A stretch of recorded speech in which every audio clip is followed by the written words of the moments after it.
When I was a kid, I had a fascination with trees. I pretended that I could talk to them and they would talk to me in return, giving me wise advice. In fact, wherever we moved as a family, which was a lot, I would walk around and trying to find a tree that became my favorite and befriend it. Perhaps I was a little weird and perhaps I was a little lonely for my own sake, but this fascination made me appreciate the nature and the human creations that mimics nature, or the technological developments that are inspired by nature.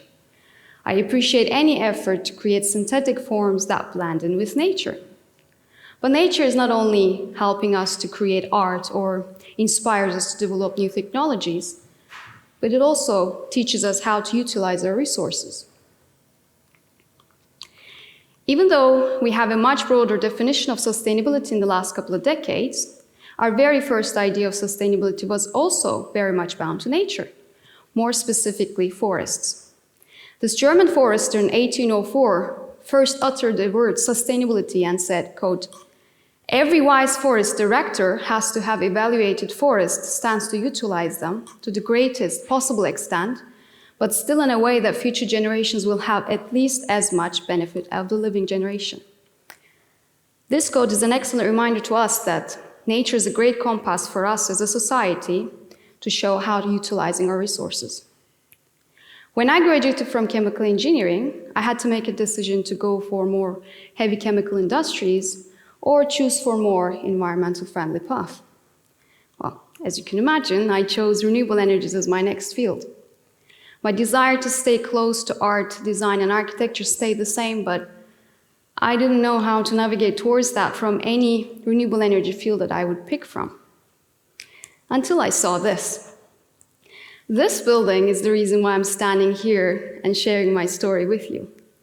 This building made me very hopeful for a clean, colorful, sustainable future. During that realization, I was writing my thesis on this very subject, and then I worked in the field for a couple of years, then moved to the Netherlands to work with like-minded people, and eventually became a CTO in the same company.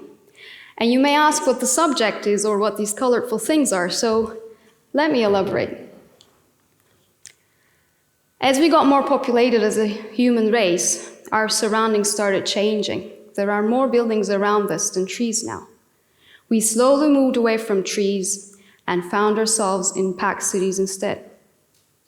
In today's world, building and building construction sector combined is responsible for 1/3 of total energy consumption and nearly 40% of total carbon dioxide emissions.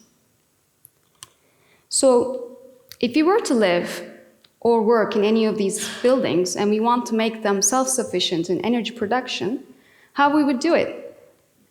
We have to think about these things, especially with the European Commission's, European Union's goal of reaching net zero by 2050. One of the first ideas that comes to mind to add solar panels maybe on the roof, but let's see how much spaces we have here. Well, unfortunately, not much. Just to make the picture more clearer, the total area of the facades in the Netherlands is approximately 2,200 square kilometers, which is roughly equivalent to 144,000 football fields. That is a huge area. And the solar installation capacity of that area is assumed to be 58 gigawatt peak. Now bear in mind that the solar installation capacity that we reached in the Netherlands last year was only 18.8 gigawatt peak. So there is a huge potential that we can harvest here. So let's say we have a building that faces south that looks like this. In this case, we have at least 2, in most cases 3 facades that we could put solar panels on. When the sun slowly rises from the east, then east facade will pick up the early sunrise to produce 30 to 40% more electricity than the flat roofs. Then the sun will move towards south and south facade will continue work. And finally, the west facade will pick up the late hours of the day to produce electricity. Due to the angle of the sun, solar facades will produce 100% more in winter and less in summer, and way more in early and late hours of the day. Well, this is important because this has a couple of advantages. The first thing is that peak of power load curve as we call it a duck curve, will be much more flatter, meaning that we have more balance between energy production and energy demand during the day on the peak hours. And the second is that for any given reason, if you need a battery system to store the energy, you will need a smaller battery system, which will also make your system cheaper, because your building will continue producing electricity throughout the day and throughout the year. But what I find the most remarkable thing about solar facades is that solar panel is the only building material that pays you back your investment. There's no other material that can do that for you. All right, now that we learned a little bit more on the importance of solar facades, that only rooftop solution is not enough, you also have to energize our buildings, there are still some important questions hovering above though. Do we want our cities, our living areas, to look like this? Covered in black or blue, uninspiring, not nice to look at? Can you imagine yourselves walking down a street, surrounded by monotonous scenery, energized by what you see around you? Can you emulate nature's way of blending in with the environment or appreciate its color for electricity production? Is there a way to combine what we learn from nature and apply it to our living areas to produce electricity while creating an aesthetically pleasing environment? The day I saw that blue building, I found the answer to my questions. Yes, there is a way, and it is called Colored Building Integrated Photovoltaics, aka Colored BIPV. Building Integrated Photovoltaics, or BIPV, is a general term that we use to define PV solutions that replaces building elements. Building integration can be varied from cladding systems or curtain walls on the faces of the facade, or as a glazing system at the balconies for shading element. We can even use it as a carports to perhaps charge electric cars.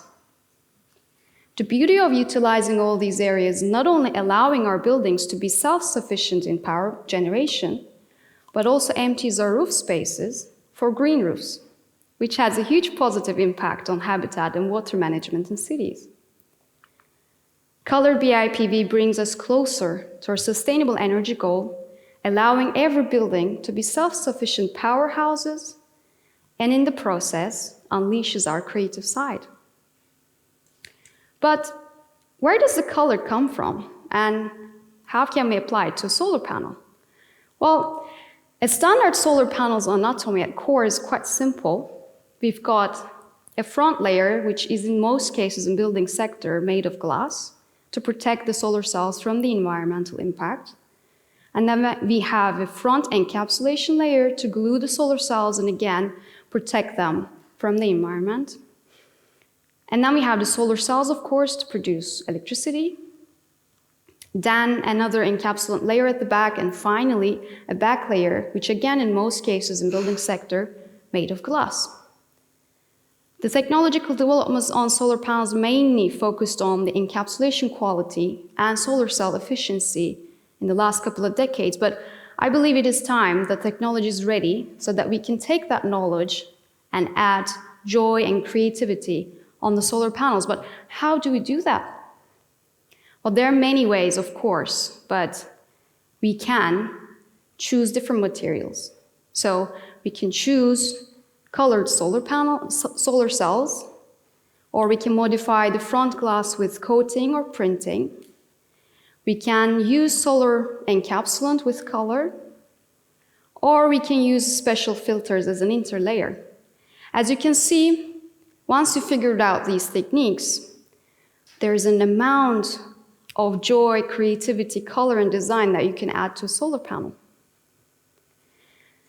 Well, it all sounds great so far, but when it is time to bring this technology into reality, things get more complicated. There are many parties involved in colored building integrated photovoltaic systems. Architects, designers, PV manufacturers must do their parts, as well as the municipalities and local governments to create incentives for such technologies. We should create an environment where colored BIPV solutions are taught more at universities to make it more common knowledge. Research institutes should continue working on these technologies to make it more effective ways to create colored BIPV solutions and work hand in hand with PV manufacturers to make it a reality. Research institutes also should work hand in hand with standardization bodies, and standardization bodies must be aware of these techniques and make it clearer for the end user and PV manufacturers how to qualify it. But it all starts like this. It all starts with you. It all starts in a room like this with a conversation. It all starts with creating enough noise, increasing awareness, and spreading the word around to move forward quickly. Because with color building integrated photovoltaics, we can give an homage to our great painters, or create a corner in a street that gives away golden hue with sunsets. Or we can get funky and play with building skin shape and color. We can respect the history of the neighborhood by looking through the lens from the past. Or perhaps add an inspirational quote to inspire people passing by. The possibilities are endless with color BIPV. We can create our cities as vibrant as our imagination can be. I would like to end my story with a poem from Nazım Hikmet, who's also Turkish like me. To live like a tree, alone and free. To live like a forest in brotherhood, or sisterhood, in my case. We all live in this planet, so let's color it for a clean future. Thank you so much for listening.